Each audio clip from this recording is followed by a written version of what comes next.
Olá, tudo bem? Eu vou passar a gravar agora o Momento Jurídico, que vai ao ar no dia 22 de agosto, no programa Show da 95.7 FM.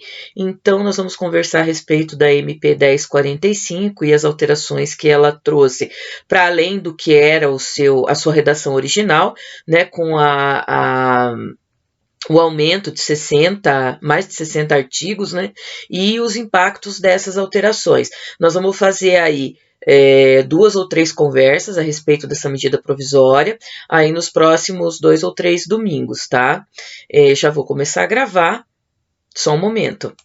Bom dia, Daniel de Oliveira, bom dia, Daniel Valdrigues, bom dia, Ricardo, bom dia aos nossos amigos ouvintes do show da 95.7 FM, aqui é Daniele Bion do Crosset, e no Momento Jurídico de hoje, atendendo a algumas solicitações recebidas nas minhas redes sociais, eu vou falar um pouco sobre essa medida provisória 1045, que procura promover uma série de mudanças nas leis trabalhistas, alterando a CLT, e no meu entender, viola até alguns dispositivos constitucionais, e a gente vai conversar sobre isso aí nas próximas 2 semanas.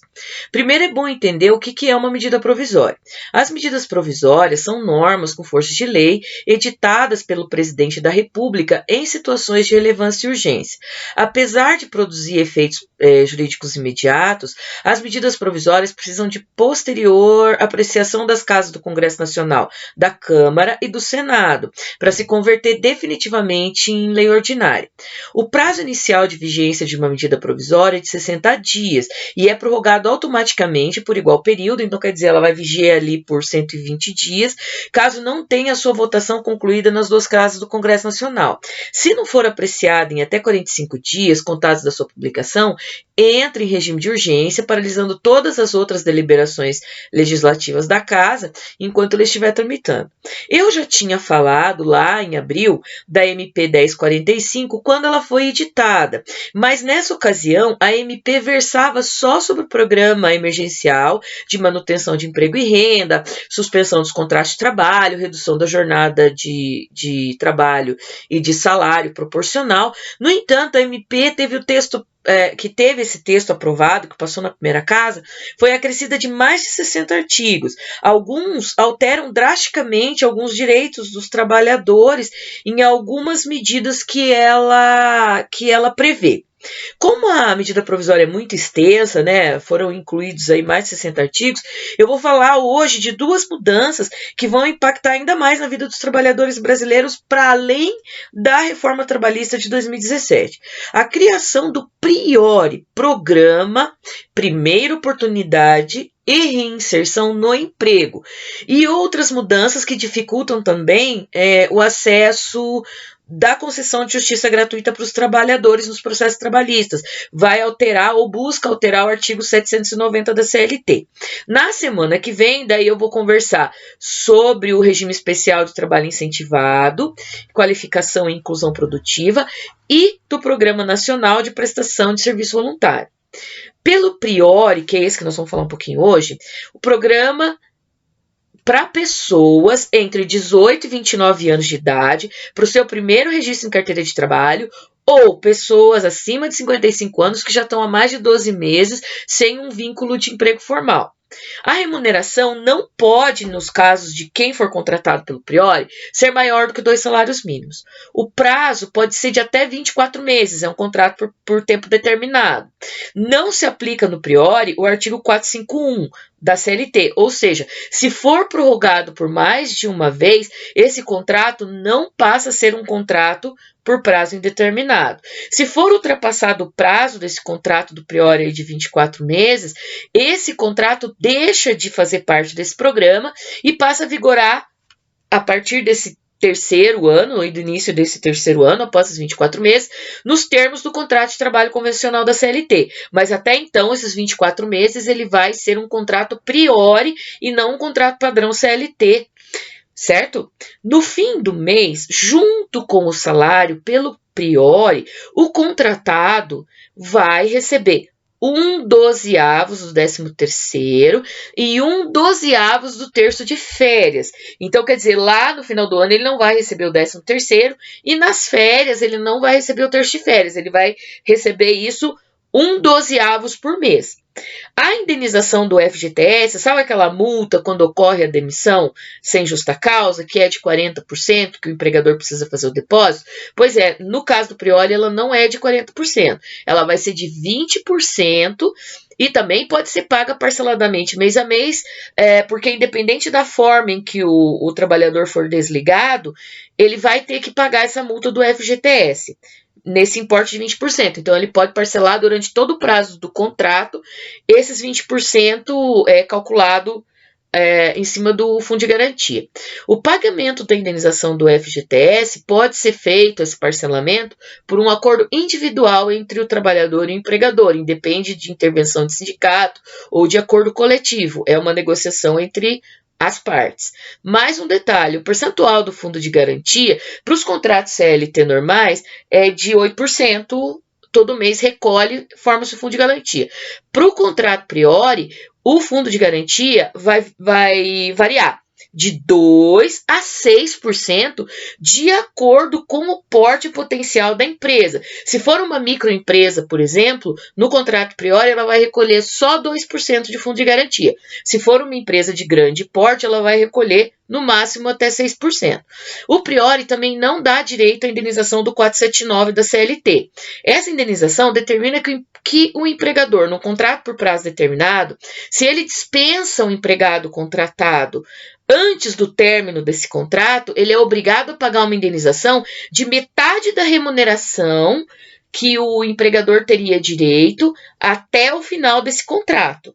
Certo? Então, esta indenização para o Priori não existe. Se você tem um contrato de 2 anos, for mandado embora com 3 meses de contrato, você não tem direito a essa indenização de metade do período que você ainda teria a trabalhar, ou seja, metade do salário cabível nos 21 meses restantes do contrato de trabalho. Os empregadores poderão contratar empregados pelo Priori até 36 meses após a entrada no vigor da lei. Então, assim, se essa lei for aprovada, digamos lá, em setembro de 2021, essa contratação pelo Priori poderá ser válida por 3 anos. Dentro desses critérios, os empregadores vão poder contratar empregados ainda por 3 anos. Agora, um capítulo dessa MP que vai impactar profundamente o acesso dos trabalhadores à justiça do trabalho é a alteração no 790 da CLT. Ele é alterado de forma a criar uma série de critérios bastante rigorosos para que os trabalhadores possam contar com assistência judiciária gratuita e assim poder pleitear os seus direitos na justiça do trabalho. Então, como é que acontece hoje? Hoje, até o próprio advogado, se ele tivesse esses poderes na procuração, ele pode declarar a insuficiência financeira da pessoa que está pedindo assistência judiciária gratuita. Ou fazer uma declaração de próprio punho, o próprio empregado lá, o reclamante, assina essa declaração, e ele pode fazer esse requerimento, e o juízo vai deferir, desde que ele declare que ele é uma pessoa pobre na acepção jurídica do termo e que ele não tem mínimas condições de pagar pelas custas do processo e pelos honorários de sucumbência.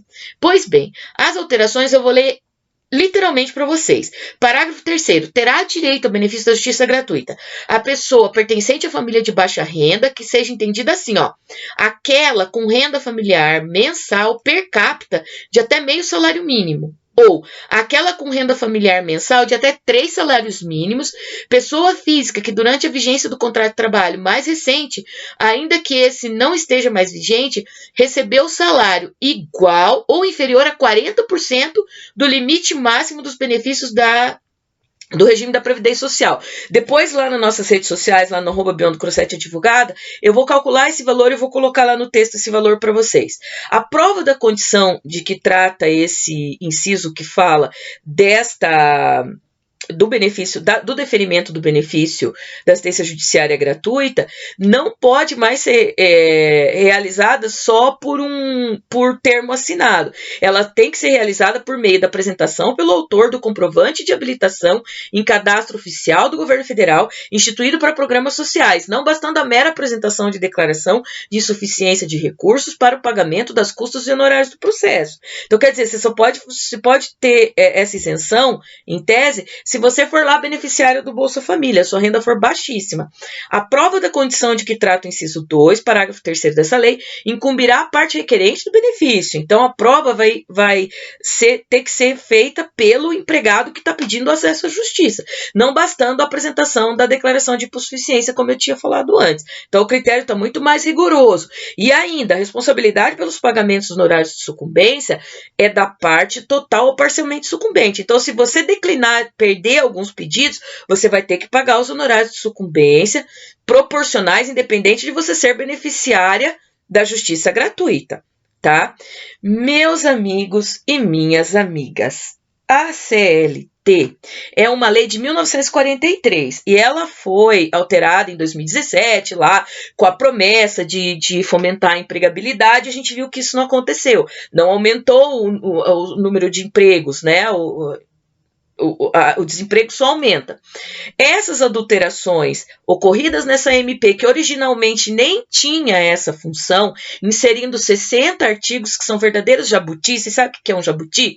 Jabuti é um termo que se usa quando um projeto de lei surge com uma finalidade e depois os legisladores vão colocando lá uma série de artigos que não tem nada a ver com o escopo lá, com o objetivo inicial dessa lei. Então, eu entendo que essa medida, antes de ser votada e antes dela ser convertida em lei ordinária, precisa ser repensada pelos nossos legisladores, porque as consequências para os trabalhadores, principalmente no afastamento de direitos, né, porque muito tempo foram conquistados pela CLT, a CLT de 1943, é uma lei que foi instituída pelo Getúlio Vargas, né, e hoje ainda ser colocado empecilhos, imposto um monte de empecilho para o acesso à justiça dos trabalhadores, precisam ser melhor discutidas antes da sanção dessa mini-reforma, como ela vem sendo chamada, né? Uma mini-reforma trabalhista. Semana que vem eu volto no sábado, lá ao vivo no programa, e no domingo eu volto para falar sobre as demais propostas contidas nesse projeto de lei. Segunda, o Momento Jurídico, esse que nós estamos falando agora, vai estar no meu YouTube lá, doutora Daniele Biondo Crossetti, e o texto vai estar no Facebook e no Instagram, com as complementações lá dos valores que eu falei para vocês ali na nossa explicação. Então sigam as nossas redes sociais, vai lá, @programa show da 95 e a @Biondo Crossetti advogada no Instagram, que a gente coloca as informações lá para vocês, né? E isso é muito importante que a gente continue tratando aí na sequência. Por enquanto, um excelente final de semana a todos, uma semana abençoada. Vamos prosseguir nos cuidando, vacinando no dia certo, sem escolher vacina. Vamos frear essas variantes aí. Um grande abraço a todos e até semana que vem.